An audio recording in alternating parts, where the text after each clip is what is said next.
Greetings and salutations, everyone. Welcome to this video.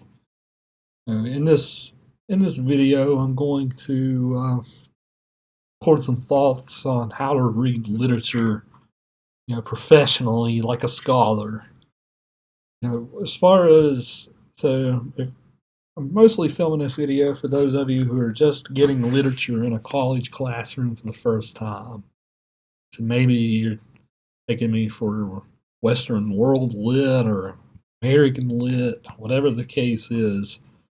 This this video is pretty much a basic guide to critical theory of lit. Everything in this video is more complicated than I'm making it look on this sheet, but the purpose is to mostly help get you to think critically about what you're reading.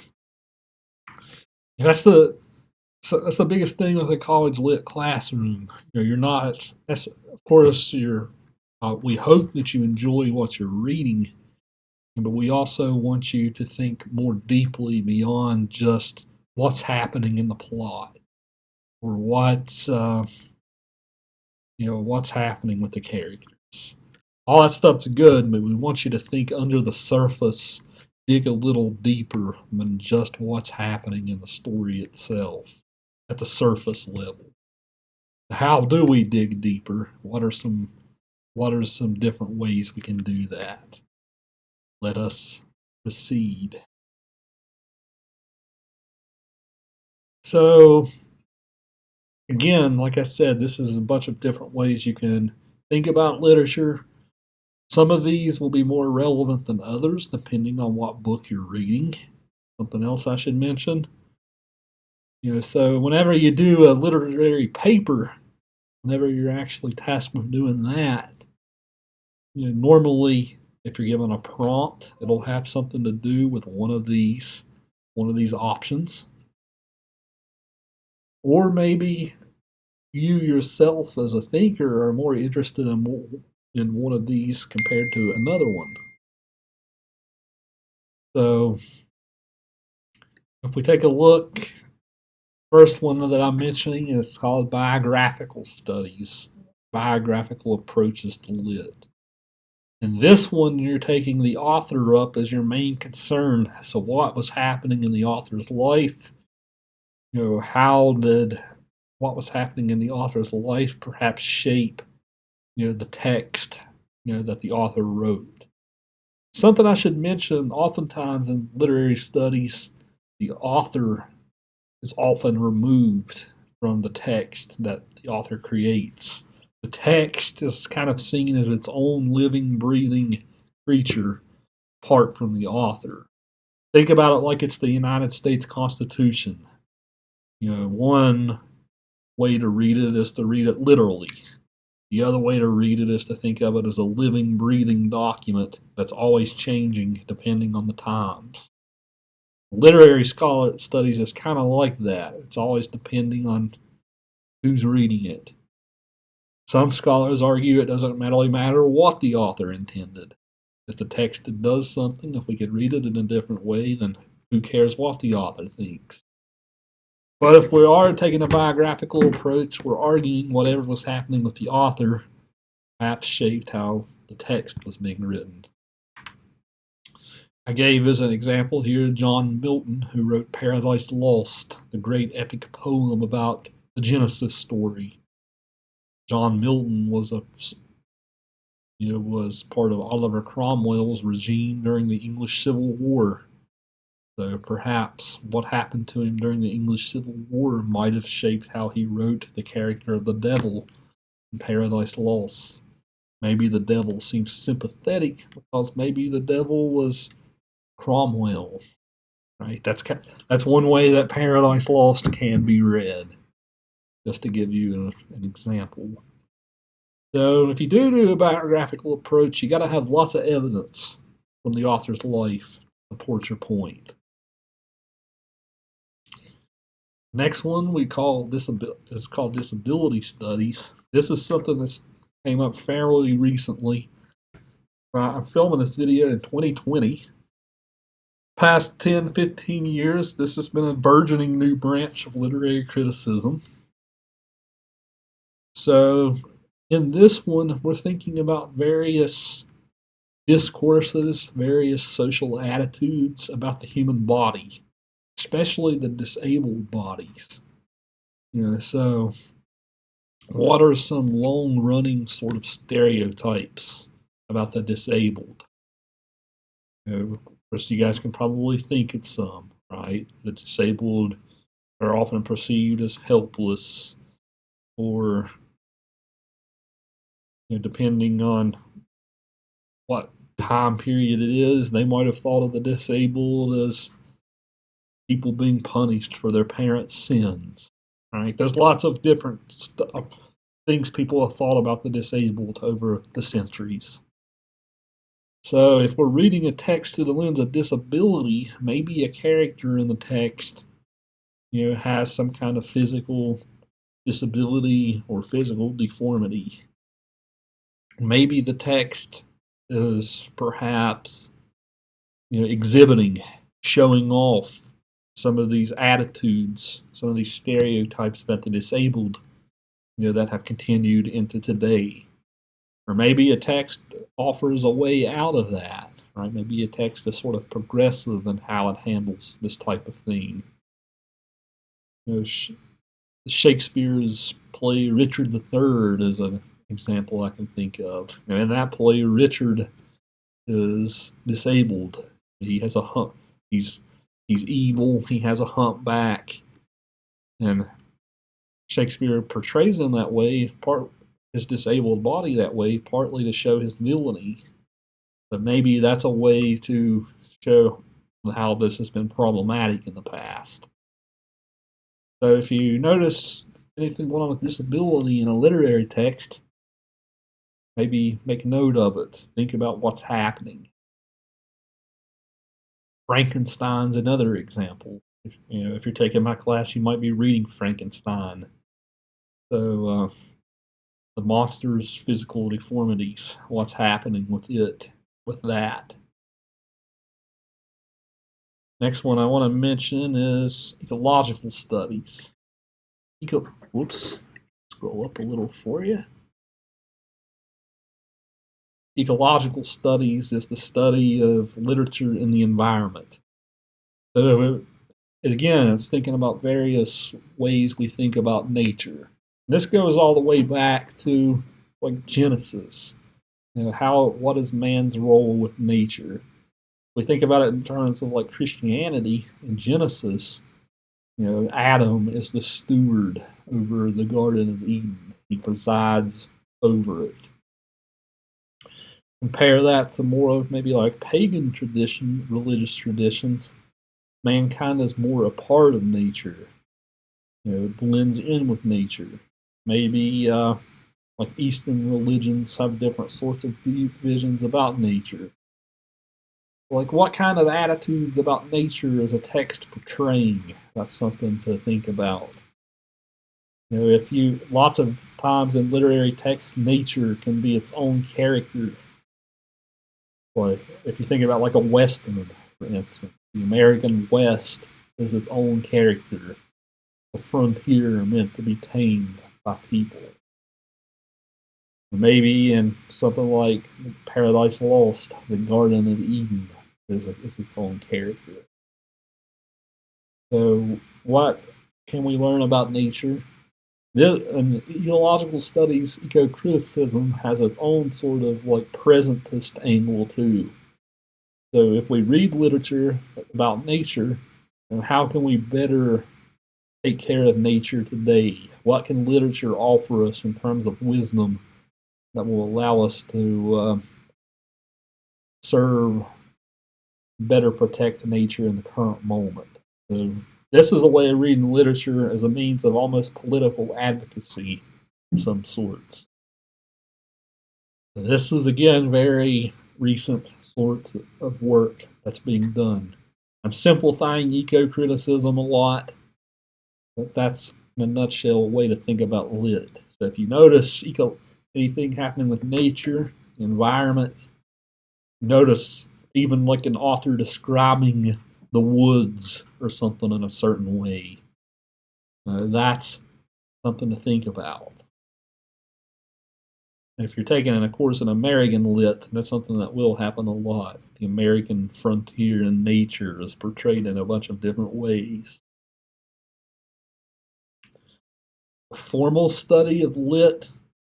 Our entire profession of literary criticism is almost based off this. Now, if you were taking a course in the 1950s, this would be almost the only thing you would do. That's when you pay attention to literary form. So, what are the rules of different literary genres? What makes, so for instance, what makes a sonnet, a Shakespearean sonnet, a sonnet? Well, it has a certain amount of lines. It has an A B A B, C D C D, E F E F, G G rhyme scheme, where the last words in the rhyme end in that pattern. And the lines end in the pattern. So in this type of work, maybe you would do something like a close reading. So if you notice a certain passage seems interesting, you might think to yourself, well, how does maybe a certain line in a poem might be interesting? You might ask yourself, well, how is that passage in a novel? How is that line in the poem? How might the larger puzzle, the larger text be changed if that line was different? So that's a formal study of lit. You're thinking about texts. You're thinking about like all the different building blocks that makes up a text.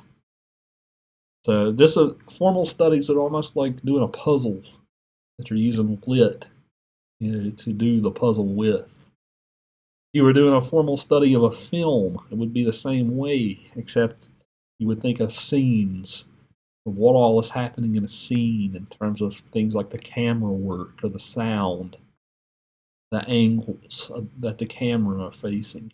That's a formal study of film. Gender and race studies. So I'm lumping a lot into one category here. But this includes feminist criticism of literature. So this goes all the way back like the 50s, 60s, the second wave feminists, who want equality, with men. Well, this often happens this has kind of seeped into the literary classroom because traditionally you read a bunch of old white guys as writers. Okay, so we want to kind of even diversify what is literature by incorporating more literature from more people. But if you're doing a feminist criticism, you might ask, well, how is the text treating women? Is it portraying old stereotypes about women? Are the female characters well-rounded, or are they too simply constructed? Are the women characters problematic? That's something to think about. There's also sexuality studies. There's a subsect called queer theory, put that in quotes.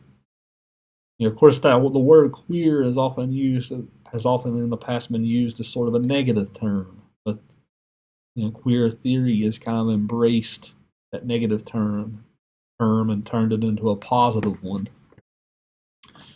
So if you notice, maybe there's like a homoerotic subtext to a piece of literature.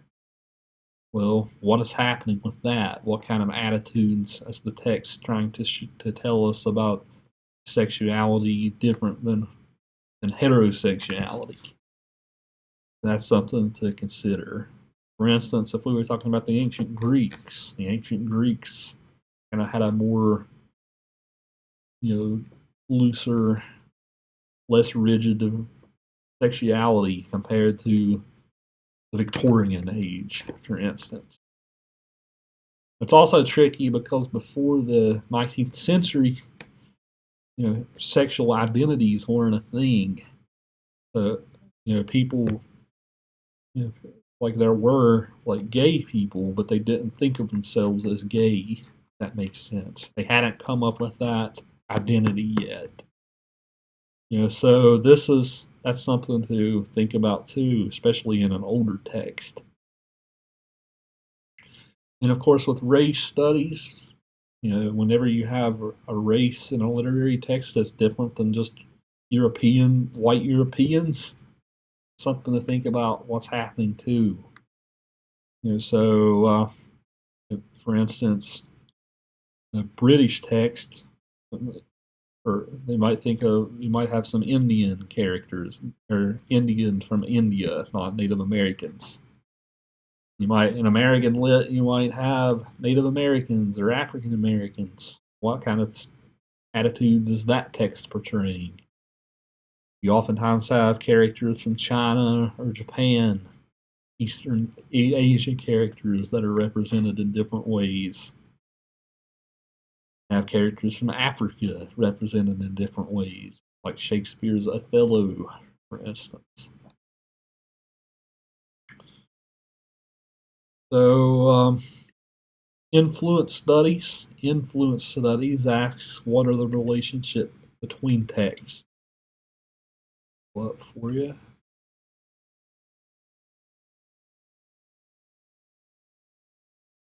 So, can you prove that an author read another author? And if so, what was that other text's influence on the next text? So, for instance, how did the Iliad, Homer's Greek poem, the Iliad, how did that maybe shape Milton, who wrote Paradise Lost, another epic poem? So if you can prove that an author read another author, maybe there's a mention of another author in the text. Maybe we actually have records that an author read someone else. How did one text influence another? That's influence, intertextual studies. Psychological approaches to lit. Oftentimes with this, we take characters in texts. We kind of try to act like many psychologists, diagnose whatever social traumas, deep-seated fears they have, anxieties they have. We kind of maybe try to use a psychological language to figure out what's happening. So that, oftentimes with that, literary scholars like to use the theories of, like Sigmund Freud, his Oedipus complex. This is the Oedipus complex is all about human sexuality. Right? He argues men repress desires for their mother, women repress desires for their fathers. That's the first time we repress something, and it creates our subconscious. Of course, you can believe it. You can agree or disagree with that theory all you want, but that's often used to analyze characters in a text. You also use modern cognitive psychology approaches to texts. You can also use psychoanalysis to diagnose maybe an entire society, an entire social movement through this lens too.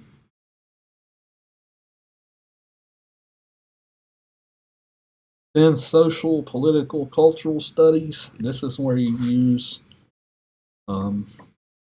things like history. The most famous sort of approach to this was done in the 1980s, called the New Historicism. This is when we think of literary texts. They're not just literature, but they're also products of their time and place.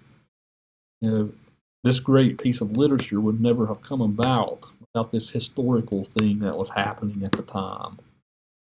So this is controversial because lots of times people like to say Hamlet is Hamlet, right? It doesn't really matter what happened around 1599 when Hamlet came out. Hamlet's a timeless piece of literature that will last forever.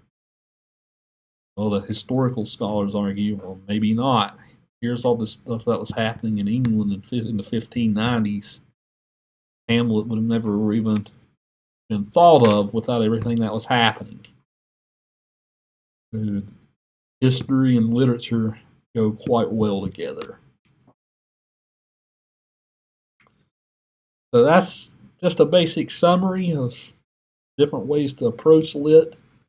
So if you're taking a class with me online, or maybe I'm using this video to supplement my in-person class, as you read, just think about what you're reading. If you notice some of these patterns showing up, maybe disability, maybe the environment, maybe something historical, something's happened with gender or race or sexuality, or something's happening with character development. All this stuff should give you some baseline vocabulary at least to be prepared to discuss it. Be able to think about it in a more you can think about what you're reading in a more critical way than you would have done before when you just took in plot. This is it. Thanks for listening. Hope this was helpful. Thank you very much.